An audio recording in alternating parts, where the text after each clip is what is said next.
right, guys, we are back. It's Colin Stevens, and I am joined here with Ron Trappz Hoops.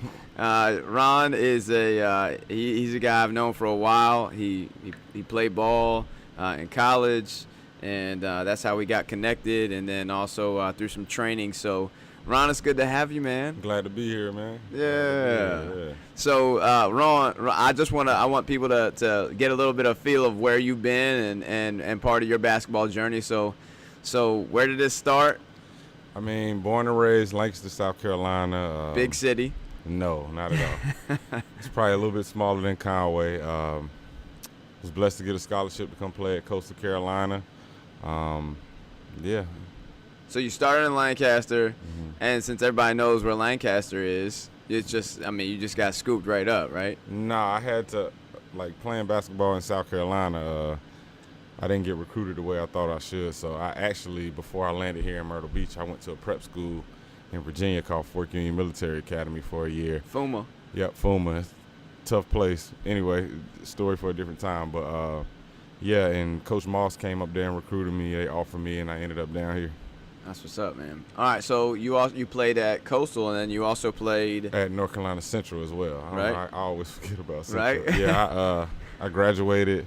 I had another year eligibility at and transferred to North Carolina Central for my 5th year to start my master's and to play just for a bigger role. Right, and so that's kind of been a new trend in college basketball is to be able to get your degree on time, and then maybe if you've redshirted. Did you redshirt at Coastal? Yeah, medical redshirt my first year. Okay.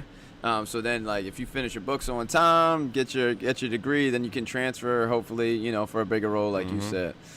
All right, so, along your basketball journey, okay, what type of bad failure or obstacle or something that you had to get through? I mean, part of it is even just starting in Lancaster because, that's a town of 27 people.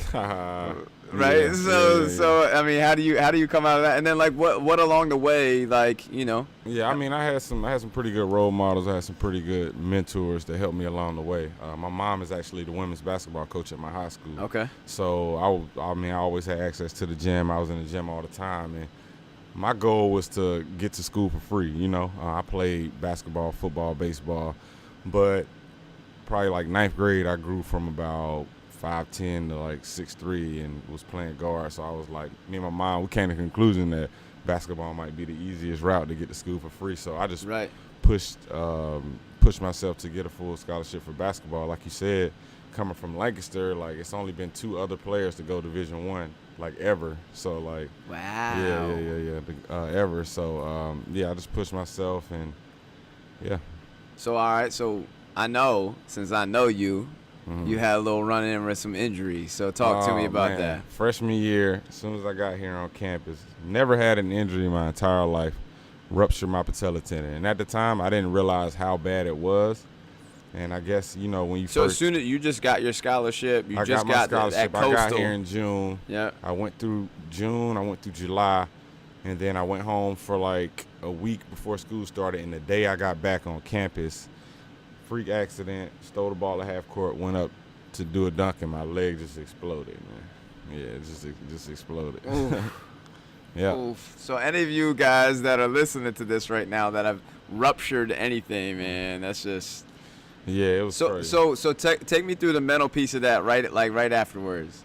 All right, so I don't have it written down, but whenever an athlete goes to injury, it was I forgot what it's called. It's 7 steps of denial or something like that. Oh yeah. So the first thing I did, I was shocked. I didn't realize how bad it was, and then I was I didn't know what was going on. I didn't know if my career was over. I didn't know how coach would respond. I didn't know everything just played back in my head. But yeah, it was tough, man. It was tough. I didn't really realize the severity of the injury when it first happened. Yeah. Thank goodness, because I probably would have tripped a little more if I hadn't knew exactly what was going on. But yeah, man, that was tough. It's hard. I think that's the hardest thing I've ever had to deal with, man. And so then you get redshirted that year. You get a medical red shirt, and you have another few years at Coastal. But then you also. So you get over the injury, you get through the injury, but still lingering a little bit, right? Yeah, yeah. Doctors say those injuries take about 12 to 14 months. I think 16 to 24 months. Yeah. Honestly, I think because I missed that whole year, and then I came back at the beginning of the year, maybe August, and tried to come back, and it didn't work out. So I sat out a little more, and I didn't start back playing until after Christmas time. Okay. And by that time, a year and a half without basketball and just getting on the college weights, I went from about 185 to about 210 pounds. I've never played that heavy. Right. So you went from shooting guard to power forward real quick. Exactly. Okay. I went from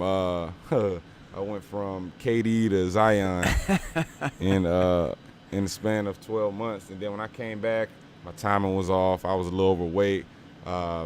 Lost a step. I wasn't able to jump as much, and as you know, college is a business, right? And you only get one time to make a first impression. So when I came back, I didn't look like the guy they recruited. So obviously they're gonna go like, thank the Lord I was a good kid, and they didn't just like kick me out of the door. You know, they just went and got some players who they felt could fill the void that I had. So right. Yeah. All right. So then you go to Central and you play there your senior year.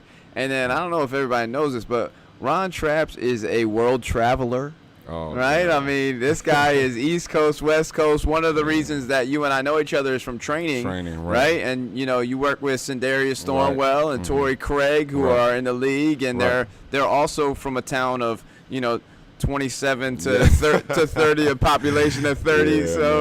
So you gotta tell us a little bit about what that's been like over the past couple of years. Yeah, so once I finished at Coastal, I finished at Central, I was like at a crossroads. I didn't know really what I wanted to do. I knew I loved basketball, but I knew I didn't want to play basketball, you know. Right. I knew I loved kids, and I was just trying to put everything, and I knew that some of my better friends were either, like at the time, headed towards the NBA, you know. So I was trying to figure out like how could I put all three of those things together to, you know, make myself successful. So once Central, I came back down to Myrtle for a couple months and worked with Colin, you know, and just picked his brain, learned as much as I could, and you kind of inspired me to want to do the training thing, you know, the way you handle the kids, your approach to the way you train, you know, your faith and everything. And I was instantly like turned on to wanting to become a trainer, you know. Yeah. And like I said, at that time, Sindarius was doing his pre-draft stuff, and Torrey was doing his summer league stuff. And I went home and we worked out. And one of my best friends is like a marketing genius for social media. And I was just like, yo, like, instead of us just working out, let's just put something on video, you know. And we got a nice little video. And then Sindarius dropped it the day after he got drafted. And the rest is just history, you know. So and so now Venice Beach is like your second home, huh? I love Venice Beach, man. I maybe one weekend out of every month I go to sometimes two. I'll go to LA just to work with Sindarius, just to get in the gym, because he real supportive, you know. Like he, as long as my heart is in it and he sees that I'm trying to get better at it, he does whatever he can to help me, grow. Trying to keep everything in the family. So I go out there, we'll get in the gym, and I'll just go around like networking with people. Luckily, he lives like 5 miles from Venice Beach, so I'm always there just because, like, I still love the game, you know, and it's cool going to a gym where people not really that good and you can just beat up on them. And that's how Venice. He Venice. putting y'all on blast, Venice. I mean, it is what it is, but, you know, I went to Venice Beach, and crazy story. I landed on like a Thursday morning. Sindarius had practice. His brother Tay was out of town, so I Ubered to his house. Nobody was there. He said he wasn't gonna be home until later, so I just got an Uber to Venice Beach. As you know, when you first go to courts and people don't recognize you, it takes you forever to get on the court. Right. So I saw this little guy sitting on the bleacher, sitting on the bench over there, and he picked me up, and we ended up playing. And I, you know, me from soccer, I took it personal, like, okay, nobody's picking me up, so I just went out there killing people, picking up full court. We won. Long story short, we won probably like 7 or 8 games, and then afterwards, we were talking to the guy, and then his name was Nick. And he was like, yo, like, do you live out here? I was like, no, I'm just visiting such and such. And he ended up being the president of the Venice Beach League, you know. And then he was like, yeah, would you like to play in VBL, whatever, such and such. I said, yeah, I'm here, let's play. And then I played in the game and had a good game with all the people and stuff out there. And they was like hyping me up, throwing my Instagram and all of that stuff up. And that's how I got the relationship with the Venice Beach people and everyone out there. Now every time I go out there, like people know who I am. So. Right. And it's cool, man, because like, you know, you said that you were here and working with me, and you were kind of inspired by that to really get into the training piece of things. And, you know, for myself, there was a few years back, Drew Hanlon, who is one of the top trainers in the world now, you know, like he did his pre-draft down here in Myrtle Beach. And so that was my first chance to really get, you know, I've been in the training game for almost 10 years now, but in terms of getting with pros and seeing that level of training and players and competition and how legit it was, like, you know, that turned me on to why we started F2 and you know, for that elite level player, and but also to be able to talk about our faith as well, and so then, you know, because I interacted with him, you know, and then interacted with you, you know, it's something that as long as guys are open to keep passing that torch, you know what I'm saying, like it's a pretty cool thing. Yeah, and I appreciate that too, man. No doubt. Appreciate it. No doubt. So you did say something earlier about, you know, how your faith played a role in like in getting through things, and like so just faith altogether. Tell me about what you think about faith, how faith has played a role in your life. And I mean, growing up, it's crazy. I had crazy stories. You know, mom is in the church. You know, grandma, aunt, uncle, everything. So luckily, my uncle is my pastor. So I have like a landline that I can call anytime I need, you know, any advice, just anything from the book. So growing up, I mean, I've always been in church, been in the Bible, and I honestly think that knee injury tested my faith a lot more than ever, because, I mean, you first get to college, 18 years old, you're not going to church and all that stuff right there, and I feel like that was like the crossroad for me, you know. It's like the Lord was like, yo, slow down, like, yeah, you've made it, but like, it's as quick as I gave it to you, I can take it away from you, you know. So instead of being humbled at 23, 24, like most guys when they get out of college, I was humbled at 18. So I was able to view the world and everything else differently at a younger age, which is helping me now at 25. Sure. But yeah, as far as faith, man, I'm the type of person, like, I don't knock anybody's religion. I don't knock what anybody believes in. I'm a firm believer of you know, you do what works for you, but I know what works for me, and I'm going to lead by example. You know what I'm saying?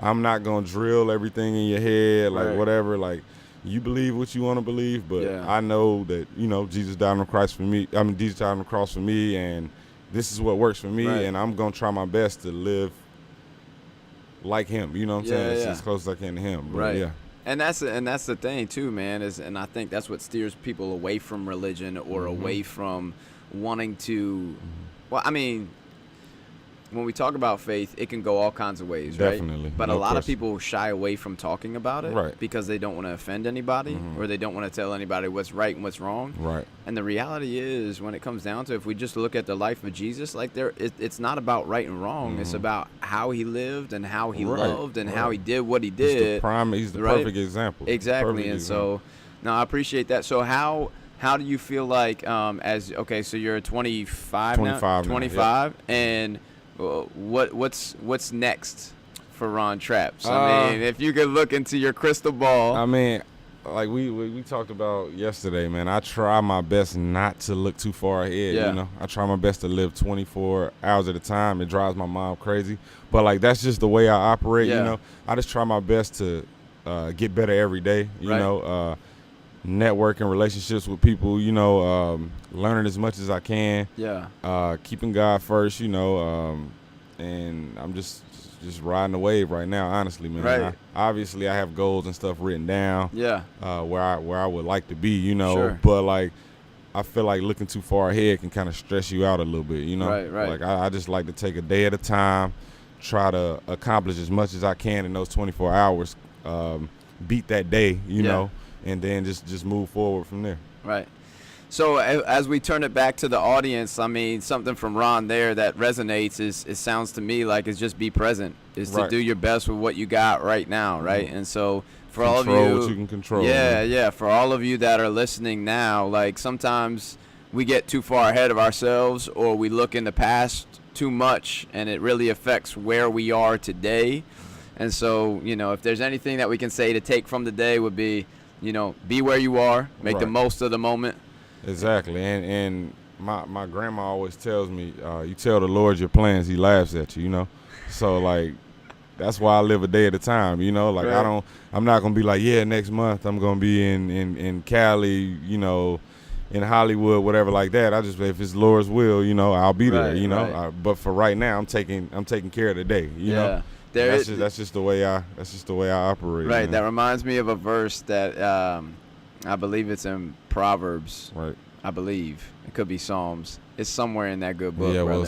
Psalms is like a day long. It says that in his heart a man plans his steps, but the Lord directs his paths. Exactly. And exactly. so as we do try to make our plans or say, hey, like you create a vision of where you want to be, as long as on a daily basis we keep trying to say, God, like keep guiding us, keep making our paths in a way that honors you. The point in my life that got me wired like that is the knee injury. It brought back to the knee injury. I got on campus, big head, was killing in high school, did well in prep school. I'm like, yeah, I'm about to go here and kill such and such, and then boom, you know what I'm saying? Right. It's like the Lord was like, yo, slow down, like don't forget where this comes from, right. And since that day, I mean, it's always been instilled in me, but since that day, like, I try not to get too far ahead. Yeah. Like I said, I just take a day at a time, man. I dig it. Yeah, man. So, Ron Trappz, if people want to connect with you, okay, all right, whether on social media or whatever, how can they get you? I don't know if you want to send your phone number out to all the single ladies right now, but probably not. All right, so how can they get to you? The best way to get to me, man, is probably just social media, man. I'm on Instagram heavy, Facebook as well, Twitter. I have a little YouTube channel. I need to drop more content and stuff. I get lazy on that. I just put everything on Instagram because the videos only have to be a minute long. Right. You don't have to do as much work. But, yeah, probably Instagram, man. I got it set up as like a business page. My email, my phone numbers, everything's on there. And like I said, And what's that handle? Trappz Hoops. All right. Yeah, it's Trappz Hoops. Without an S. Without an S. Got it's Trappz Hoops. Yeah, that's what's up. Well, Ron, thanks for joining us today, I appreciate man. you for having me, man. And I'm excited where you going, man. Thank you, man. Appreciate it. I have to ask you one thing while we're on. Oh, all right. Uh-oh. I see this story the other day. I'm just wondering if you can back up your claim that Zion Williamson will be better than Allen Oh, my goodness. So if we know anything about Ron Trappz, he will make some bold statements. He was. Sometimes he just wants to stir the pot. Sometimes I think he really believes it. But Nick Izzo has come out of the woodwork with a statement about Zion Williamson is going to be better than Allen Iverson. All right. Screenshot this. Oh. Yeah. Yeah. So, man, look. So I'm gonna tell you where this stemmed from. So my best friend Colton Ray, he's so anti-Virginia. You know what I'm saying? And we got to the point where he was just like, Virginia basketball all time is better than South Carolina basketball, And I was like, the only person y'all really had to show for is AI. We have Ray Allen, Kevin Garnett, all of those guys like that. And then I like I said, I stirred a pot. I was just like, honestly, I think at the end of the day, Zion's gonna be a better basketball player than Allen Iverson. So we're gonna have that's our savior. That's South Carolina's savior. I think he's gonna be the best. Oh boy. I think he's gonna be the best player to ever come out of South Carolina. That's a bold statement, but I think so, man. And I know Colton Ray, and he flipped his lid. Yeah, he went crazy. Flipped his lid. He went crazy. Pot stirring Ron Trappz got his guy going for sure. Yeah, and I'm loyal, man. I stick to hey, I bleed. I'm from South Carolina, man. I'm rooting for him. And you had a couple run-ins with Zion. With that big monster. With Zion. So I got faith in him. I mean, obviously he's got a lot of stuff to work on, but at this point, I've never ss'n anything like that. That man is a genetic freak, buddy. Freak. I've never seen anything like it. God has not made a whole lot of those, I'm telling you. Yeah. Izzo, nice work, man. All right, Trappz, we out, buddy.